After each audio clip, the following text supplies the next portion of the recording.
Chess friends, I hope you are doing well. Today, I have an intriguing and thrilling chess game that I played against LeelaZero. This game is full of brilliant moves and adventurous strategies. I will share the tactics and strategies I employed in this game against her. So let's get started without wasting any time. I started the game with e4, and she responded with e5 and then knight to f6.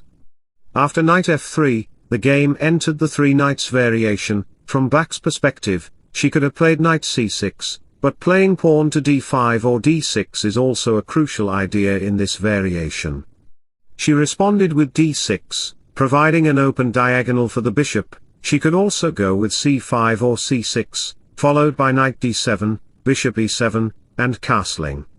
I responded with d4 to open up the center and activate my bishops on c4 and g5. This way, knight d5 can come to pressure the f6 knight. After knight d7, I played bishop to c4, attacking the pawn on f7 alongside the knight on g5. She responded with bishop e7, intending to castle. After both sides castled, I played rook to e1, activating the rook on this half-open file. I wanted to maneuver my knight by playing knight e2, followed by knight g3, and then moving the knight to f5, creating a critical and problematic situation on the king side and for the dark square bishop.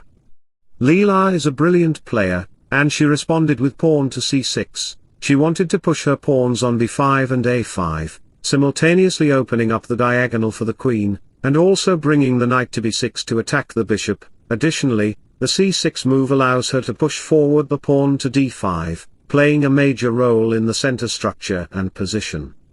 So I responded with pawn to a4, intending to move my rook to a3 to join forces on the king side if necessary. I could also push my pawn to a5, protecting the b5 square from her pawn push. That was my strategy. At this juncture, Leela could go with rook e8 or h6, but she decided to go with queen e8.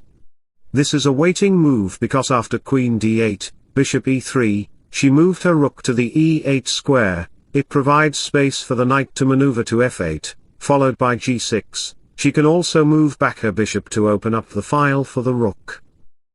At this point, some of you might consider playing knight g5 to attack the pawn on f7, however, this would be a poor move because black can simply slide her rook to f8, therefore, after a5 and center exchanges on the board, this a5 move guards the b6 square and simultaneously offers the rook entry on a3, from where the rook can potentially arrive at the g3 square. After the center exchanges and h6 by LeelaZero to guard that square, I immediately strike in the center by playing e5.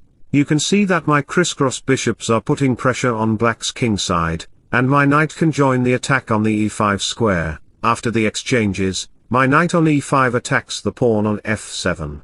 At this juncture, some 200 rated players might think of playing rook f8 to guard that pawn. However, I can play the cunning move knight to g6, simultaneously attacking both of black's pieces. The f7 pawn is pinned to the king, so after the rook moves, I can even sacrifice my rook on e7. What an astonishing move.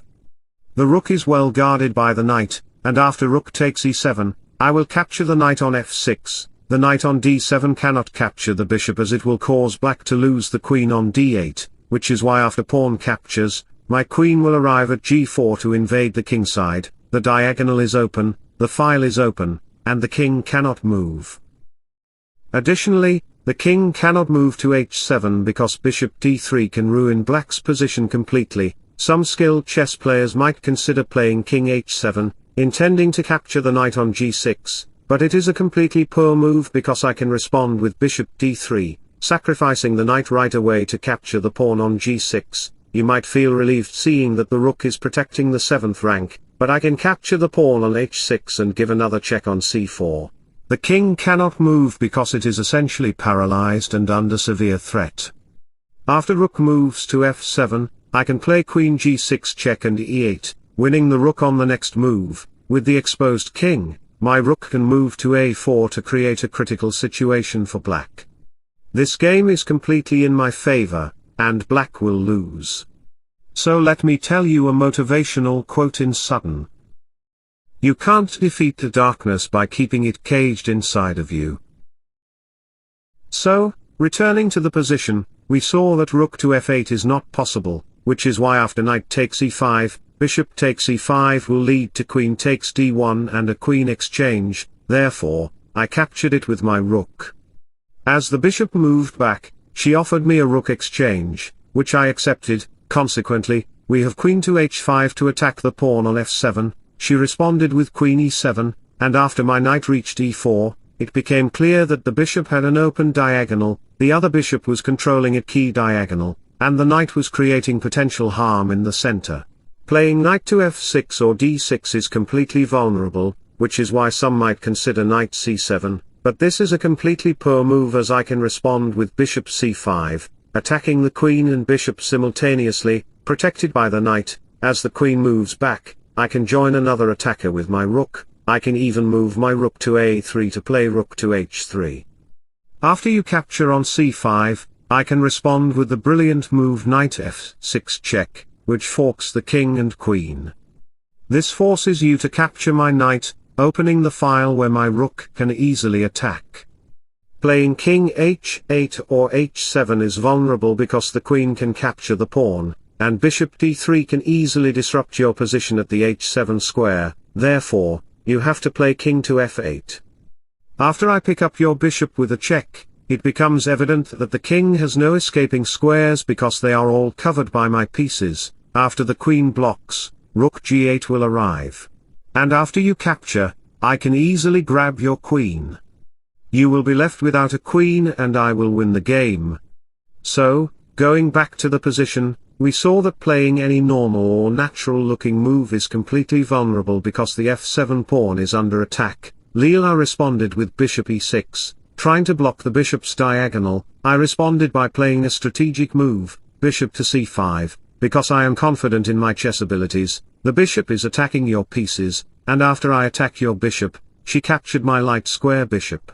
Capturing the dark square bishop was not viable. After the capture, I even sacrificed my bishop on g7 because the knight cannot capture the bishop on g7, knight to f6 will fork your queen and king simultaneously. Therefore, you had to capture my bishop with your king, which actually happened in the game. This made the king very exposed. The knight is creating much pressure on these squares, which is why my rook came to a3 to voluntarily go to g3 and create some pressure. The king cannot escape to the h file as rook g3 will seize the file completely, creating a dangerous situation for you. Some might consider playing king f8 to try to escape the king to d8, but after I capture on h6 and play queen g5 check, it becomes clear that your king cannot reach d8, the king has to move back to f8, and after I play queen c5 check, if the king moves to g8, the rook can deliver a decisive blow by playing rook to g3, attacking the king. Your king will be completely exposed. After you block with your knight, knight to f6 check can come and ruin your king and queen's position completely, forking your pieces and putting the game in my favor. So let me share a beautiful quote with you. If you fall behind, run faster. Never give up, never surrender, and rise up against the odds. Returning to the variations, we saw that king to f8 is not viable, which is why she responded with queen to d4, trying to protect and safeguard the king along the diagonal with the knight and the bishop. After I play rook to g3 check, the king moves back, and king e7 follows. You might be tempted to safeguard the king by moving to the queen side, but it is a complete failure. At the present moment, the f6 square is well protected by the knight. So, I had to play solidly and make a game-changing move, which is why I played queen h4 check, checking the king. The king cannot move to the d7 square because of rook c3. This move creates much pressure on the black king side because the knight is located in the center, which will create a difficult situation for you. The queen is also there. I don't want to cover the entire variation because it involves more than 10 to 15 moves, which would be overwhelming and hard to remember, because your brain is nothing but a nut or full of mud. So if the king moves to d7 to try to escape, I can disrupt your queen's position by playing c3, the queen has to move, and if it goes to any natural-looking square such as d5, then I can respond with queen h7 check. At this juncture, some of you might consider blocking the check by moving the queen to f7, I can follow up with knight c5 check, forcing the king to move, and then rook d7 will arrive, checking the king and queen simultaneously, and you will lose the queen for just one rook. Returning to the position, noticing that the rook is creating a discovered check on the next move and the king cannot go to d7, Leela tried to block the attack by playing bishop e6, blocking the rook's attack. After queen h7 check happens on the board, it becomes clear that the king cannot go to the d-file because of rook d3, which will win your queen. Noticing that the king cannot go to the d-file, some might consider bishop to f7. But it is a completely poor move because it exposes the rook file completely. I can respond with knight g5, voluntarily attacking the bishop on f7 and making a discovered attack on the king. Your game will be over. At this juncture, Leela decided to go with kf8, trying to safeguard her king, but her king is completely exposed. After giving her a check and the king moving to e7, followed by queen d1 king h2 and queen d5 to protect the diagonal, my rook is creating much pressure, and the knight is applying pressure in the center of the board. The black knight is completely passive, so I played pawn to f4, after the king moves, a queen check follows, and I pick up the pawn on b7, attacking the rook on a8. Your rook cannot move because I can easily capture your pawn on a7. After the queen moves back, I played the brilliant and cunning move knight g5, sacrificing the knight to expose the e5 file and attack your bishop. After the capture and recapture on the board, it becomes clear that the black king is exposed. When my rook goes to the h6 square, I am threatening to play rook to h8, checkmating the black king. It is a complete deadlock situation for you. Black cannot do anything, all his pieces are on the first rank, like lazy bears. But LeelaZero is not lazy. She decided to go with queen to c7, trying to offer a queen exchange. However, I am very skilled in chess, so after I played rook check and grabbed her rook on a8, she gave me a check by playing f3. I think it was the second check black gave to my king. As my king retreated, she picked up my rook, and I picked up her knight.